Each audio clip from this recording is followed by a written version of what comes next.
अस्सलाम वालेकुम everyone, this is D3 exercise 10D question number 8 हम इसका कर रहे हैं। स्टूडेंट्स, इसमें ज़्यादा कुछ प्रॉब्लम नहीं है, बस इन्होंने 3 सवाल पूछे हैं, लेकिन रिक्वायरमेंट्स इनकी थोड़ी सी डिफरेंट है। एज़ यूजुअल एक सर्कल दिया हुआ है, मेजर आर्क यानी कि मेजर सेक्टर, माइनर आर्क और फिर माइनर सेक्टर। थीटा आपके पास दे दिया है माइनर एंगल का 1.8, रेडियस आपके पास है 5। ना तो ये आर्क पता है माइनर की, ना तो ये आर्क पता है मेजर की, कुछ नहीं पता। सिर्फ मालूम करने को कहा है find the area of minor sector.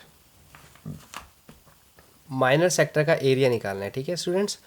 पहली रिक्वायरमेंट माइनर सेक्टर का एरिया।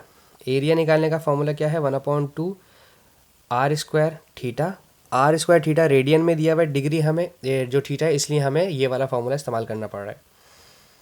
1/2 रेडियस आपके पास है 5, इसका स्क्वायर, और थीटा आपके पास है 1.8। तो क्या मैनुअली कर पाएंगे हम इसे? 1/2 5 5 25, 18/10, 5 5 25, 5 2 10, 2 2 4 और 18 5 कितना हो जाएगा हमारे पास? 5 10 50 और 5 8 40, 90, 90/4 और 90/4 हो जाता है हमारे पास 4 2 8, 4 2 8.45 20। ठीक है, एरिया आ गया 22.5 सेंटीमीटर स्क्वायर। मैनुअली करना चाहें तो मैनुअली कर सकते हैं।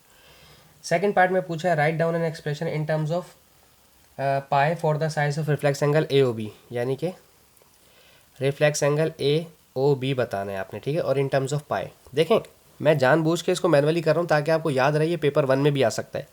अगर अशद ज़रूरत पड़ जाए कैलकुलेटर की तो पेपर 2 का क्वेश्चन है, और अगर बिल्कुल मैनुअली आप कर पाए हैं तो पेपर 1। आपको AOB बताना है, बट ये वाला बताना है, ठीक है। आप जानते हैं हमारे पास 180 डिग्री होता है पाई, और 360 डिग्री हो जाएगा 2 पाई, ठीक है। चूँकि रेडियस नहीं दिया, डायामीटर सॉरी थीटा जो है आपके पास रेडियन में दिया हुआ है, इसलिए आप 360 का इस्तेमाल नहीं कर सकते। अगर मेरे पास सर्कल में थीटा डिग्री में होता तो मैं 360 में से इसको माइनस करता तो ये वाला एंगल डेफिनेटली मेरे पास आ जाना था। लेकिन चूँकि मेरे पास ये वाली साइड्स नहीं है, मुझे इन्हीं दोनों साइड्स का इस्तेमाल करना है, यानी कि मैं 360 के बजाय 2 पाई लिखूँगा। तो सिर्फ 2 पाई में से माइनस करवा दें, ये वाला जो एंगल है 1.8, आपका आंसर आ गया रिफ्लेक्स एंगल का। बस इसके अलावा और कुछ नहीं लिखना है इसमें, इसका आंसर यहाँ ख़त्म है, फिनिश। ठीक है, पार्ट 3 देखते हैं, सी पार्ट होगा, पार्ट 3 है। Find the length of major arc ACB। Major arc मालूम करनी, A से C, C से B, ये वाली, ठीक है, और in the form of A + B पाई। अच्छा, आर्क लेंथ का फॉर्मूला क्या होता है, ठीक है, जब आपके पास थीटा जो है रेडियन में दिया हुआ तो होता है S=R थीटा, ठीक है, S=R थीटा, ठीक है स्टूडेंट्स। रेडियस आपके पास है 5, ठीक है, multiply by theta. Students, theta आपको ये वाला चाहिए रिफ्लेक्स, 1.8 नहीं ले सकते। वजह, क्योंकि 1.8 माइनर सेक्टर का है, आपको चाहिए मेजर सेक्टर की आर्क, तो मेजर सेक्टर का जो एंगल है वही लेंगे, AOB ये वाला, ठीक है।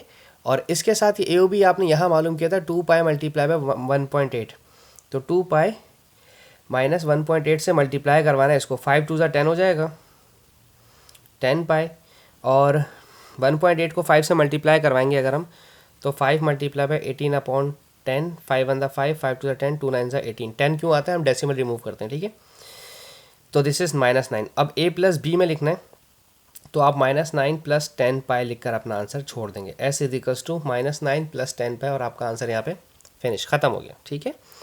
आई होप सो आपको समझ आया हो। थैंक यू सो मच, अल्लाह हाफिज़।